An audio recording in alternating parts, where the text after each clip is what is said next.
Hi everyone, Becca here, Willow Hill Designs, and I wanted to share my 5th week of March page from Roxy's Journal of Stitchery.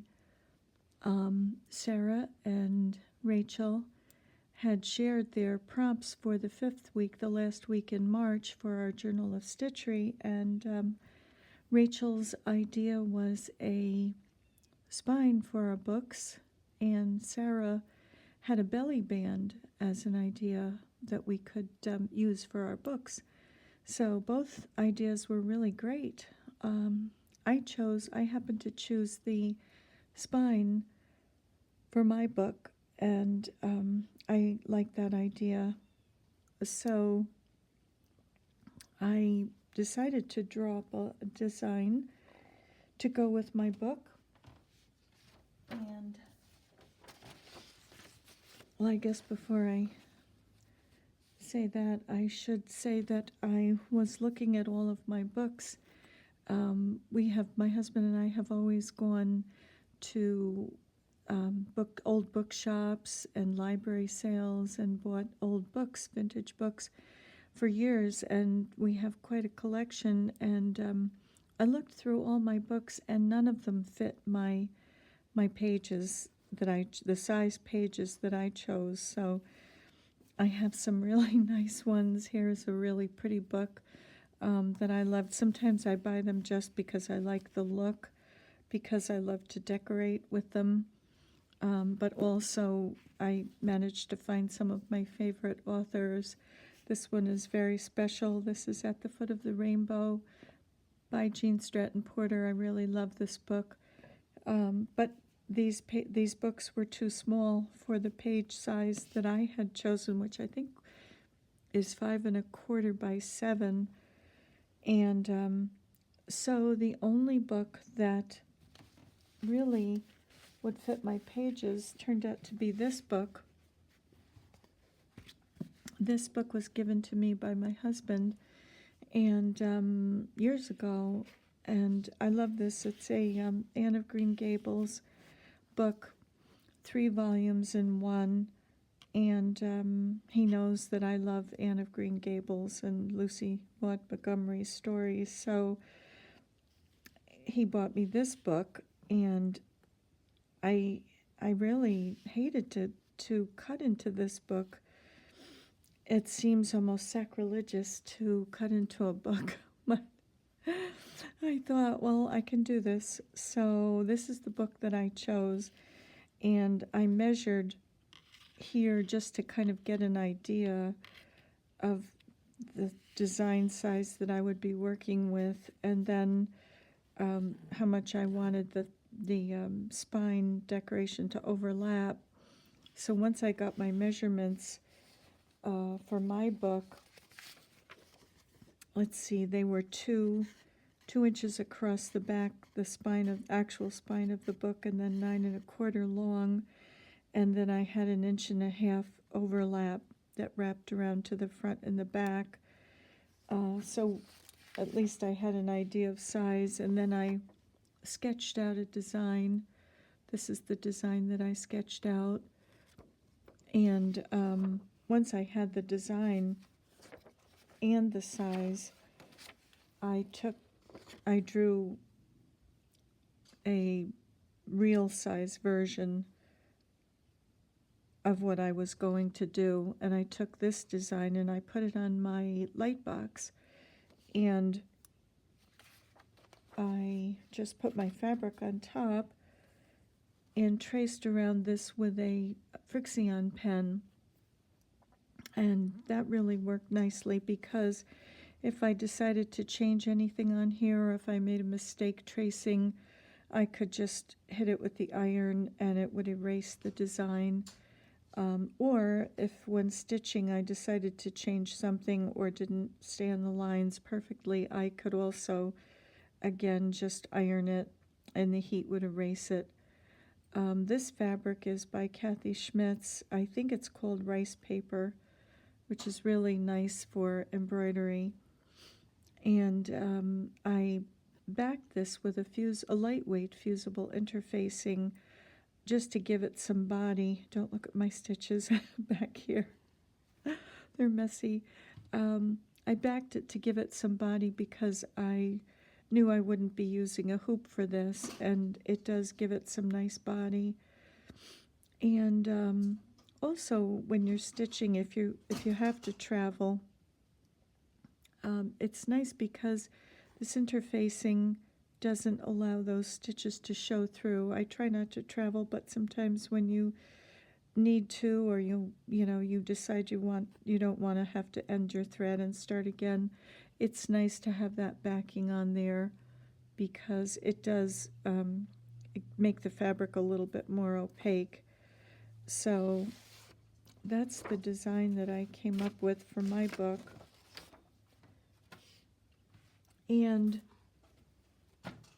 this is the cover that I chose, or that I decided to make. This is a Beatrix Potter fabric by Frederick Warren, and I just cut these bunnies out of the fabric. There were some borders in the fabric that I cut out. I liked these colors, so I wanted to add them to the cover, and I just inserted them here. And then I also added this fabric with the writing on it. I liked that. So I really have no idea how to do any of this. I've never covered a book like this other than when I was in school and we had to cover our books. I don't think they do that anymore, but we had to cover our books, and I'm going to kind of go on that same principle. So I left myself enough room here, but this will fold under so that some of the writing will be exposed. It'll look like this. That's my little dog Piper in the background making all that noise. So I think it'll look kind of like this, and on the inside, my husband wrote me a little note there. I don't think you want to read his note. And on the inside, I'll probably cut this down to maybe 1/2 inch or so, and the same thing here, so that it fits a little bit better. And then I'll just cut a piece of fabric to go over the top. And I think that'll give a nice look to it. So that'll be on the front, and this is the back cover. Piper.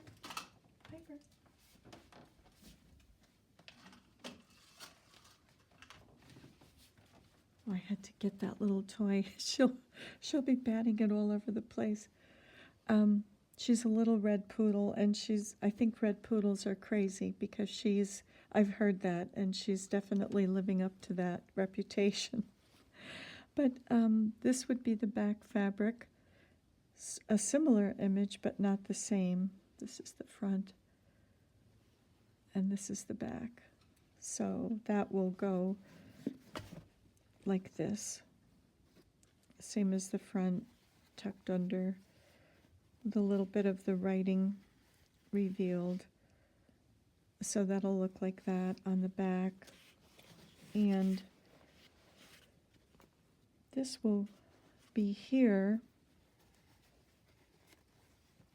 And my design for my spine will go like this.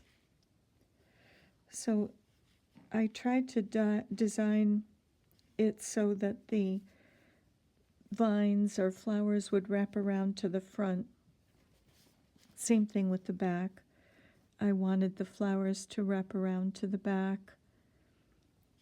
So, and I also have a little piece of ticking here, so that when this is all done, I'm guessing this is glued. I don't know yet. I'm hoping that Rachel and Sarah will show us all this.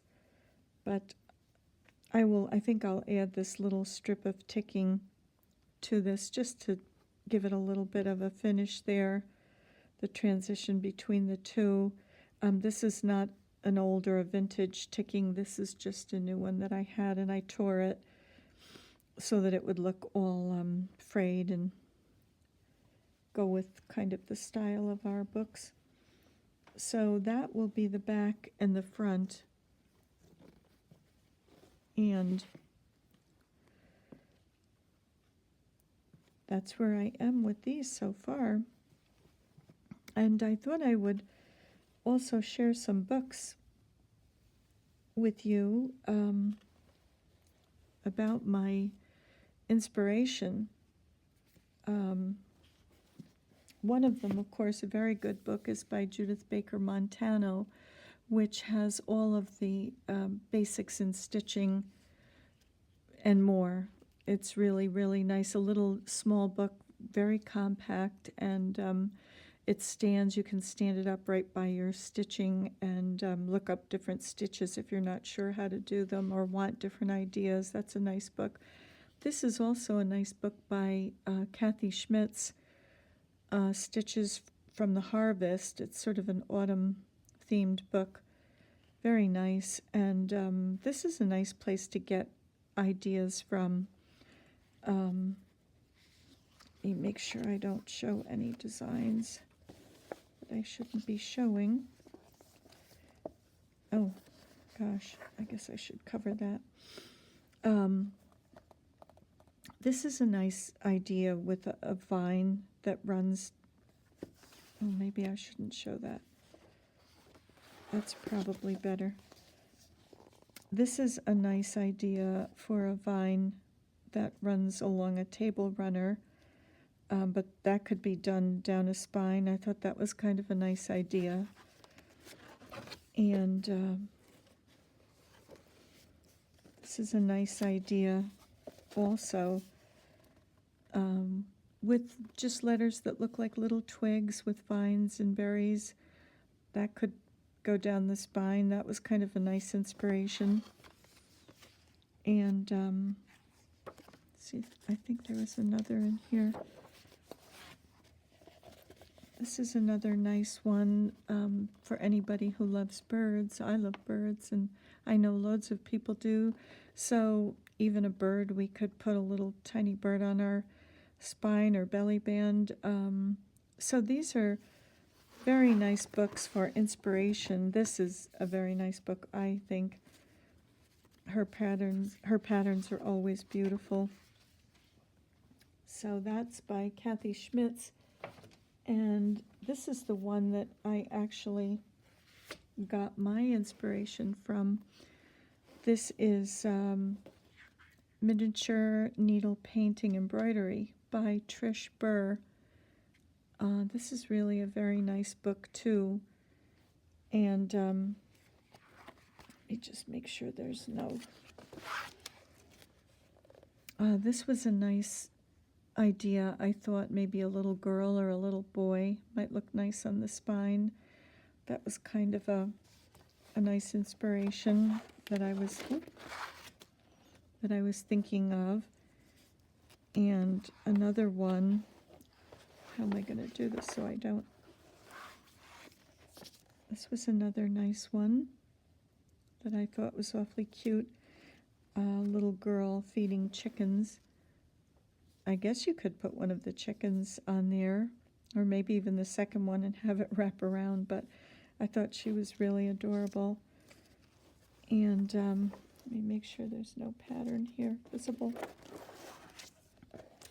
Little birds. That's another cute idea for our books, whether cover or spine. And this was really the one that was my inspiration for this design. Just make sure I don't show anything that I'm not supposed to.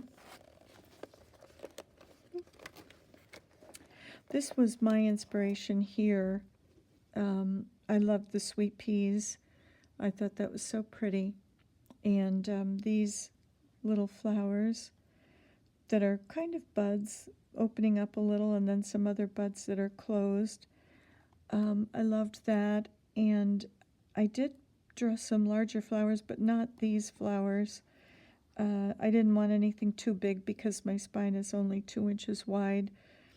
And then I also loved the little tendrils on this, so I thought I would include those too, and I may do mine in a brown to look like a grapevine tendril, or maybe a different color green. But both of these books are really nice books for inspiration. And I got these on Amazon. I've had them for quite a while, but they're really nice books for ideas. Just if you want to take little portions off, like berries and fruit or leaves or whatever. They're so nice, I think. And this book, being that it was from my husband, and he has that little note inside. I'm sure you don't want to read his note, but I thought I would put a little pocket here on the inside once I finish this off with a fabric. Put a little pocket, and I'll put I'll cut that page and put his note in there. This will be very, very hard to cut this book, cut any book. I don't know, it almost feels sacrilegious. It's really hard to think of it. That's why I haven't cut this yet, but I know I can do this. So I will include his little page in the inside cover there, but on mine, what I've done so far is just a stem stitch for this sort of meandering vine, and then there are satin stitches here for the calyxes on the flowers, and I did some little lazy daisies for little tiny leaves. And so I'm not sure what else. The color, I'm not sure what other stitches I'll use, maybe long and short. The colors for the flowers, I think maybe I'll try to pick up some colors from here, maybe peaches and pinks to go with this. I think that might be nice. But I wanted it to definitely show that this was a book about stitching. Hopefully that idea comes across with these little images here. I'm not sure how I will do this spool of thread, I don't think I want to satin stitch it, or will I use fabric, or I'm not sure. We'll have to see how that works out. Maybe couching, I don't know. And I definitely had to have a thimble because I love to sew with a thimble. I can't sew without one, and I've bought a lot of my thimbles on eBay. I have 3 favorites, and they're sterling silver thimbles, and they are so comfortable, beautiful. They're older thimbles, well used and loved by someone, and I just love them. So I wanted an image of a thimble, and of course our needle for our stitching. So that's where I stand with my book so far. I'm really enjoying this because when I have time to sit down and stitch, I don't have to think about patches or stitching anything on or fitting or cutting or tearing. Oh, that sounds awful. But I just love this because I can just sit and stitch. The design is right there. So this is really an easy one, I think, this month. Or this week, I guess, for me anyway, it is. But so that's where I stand with that. And I thought I would answer a couple of questions. One person asked me, and I'm so sorry, I apologize, I didn't write your name down. Still very new at this, I didn't think to do that. But one woman had asked me to please show my needle book, and this is a needle book that I made, and I really love it. I make them so that they have a pocket in the front and in the back, and you can put anything you'd like in them. I put my scissors in. I use a little, this is my mom's needle, knitting needle cover, point cover, and I love it. So I put that on there, and it just protects my pocket so it doesn't tear. And I put a little charm on here and my initials on this one. But this has 6 pages in it, and I try to group my needles by, these are wool pages, by the way, felted wool, and I try to group my needles by size, kind of, nothing specific. I don't know the numbers offhand. I just look at what seems to be fine and what is a little bit chunkier. I try to put those needles together. I left this for the thicker needles, and these are long needles. Sometimes they get a little mixed up, as they are here. And my pins, because a lot of times it's nice to have your pins handy for if you're going to pin your pieces or your little snippets of fabric to your page, or little pieces of fabric that you've cut out for applique. So it's nice to have pins. I like to have them handy. And as I said, you can put a little ruler in the pockets. You can put a stitch gauge if you're doing cross stitch, whatever, packets of needles, whatever. So, and these have a magnetic closure, so it stays closed. It's nice. It's got 6 pages in it, so it's not too bulky.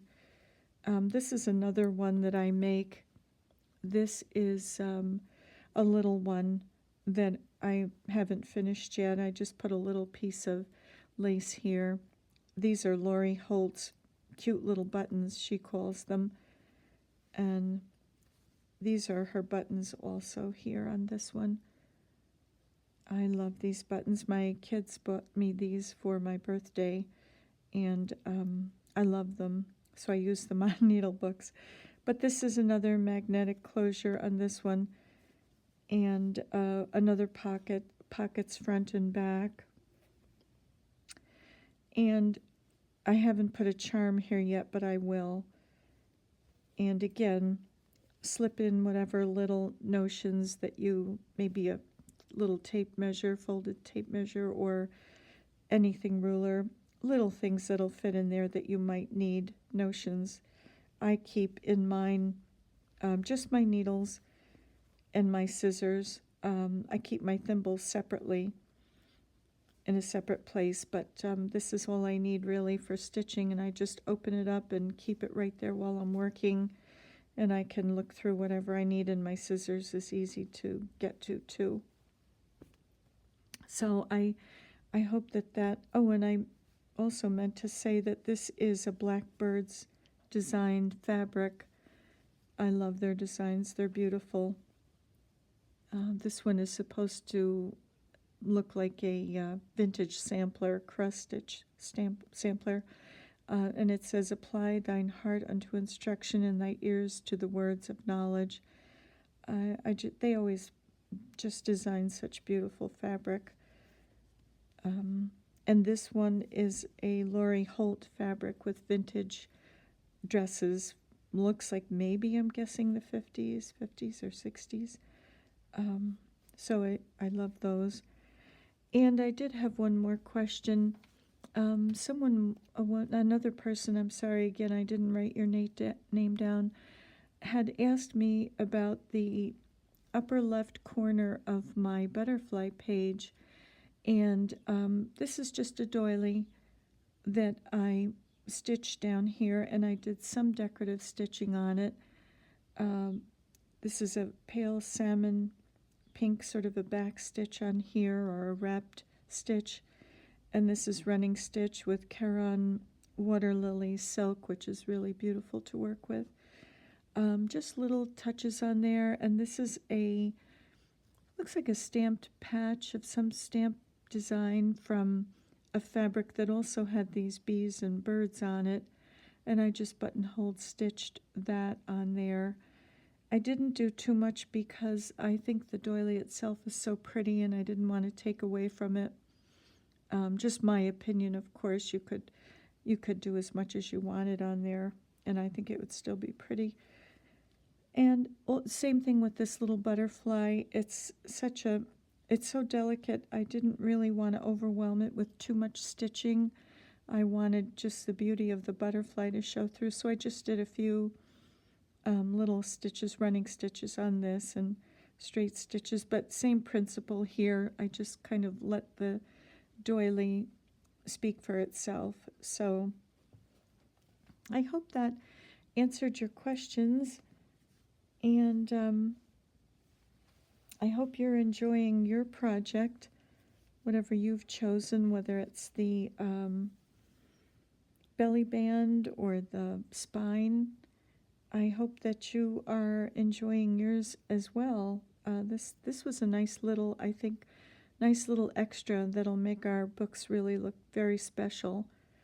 But thanks to Rachel, of course, and Sarah and their mom. This has been fun. Thank you very much for watching. I appreciate it. And see you soon. Bye for now.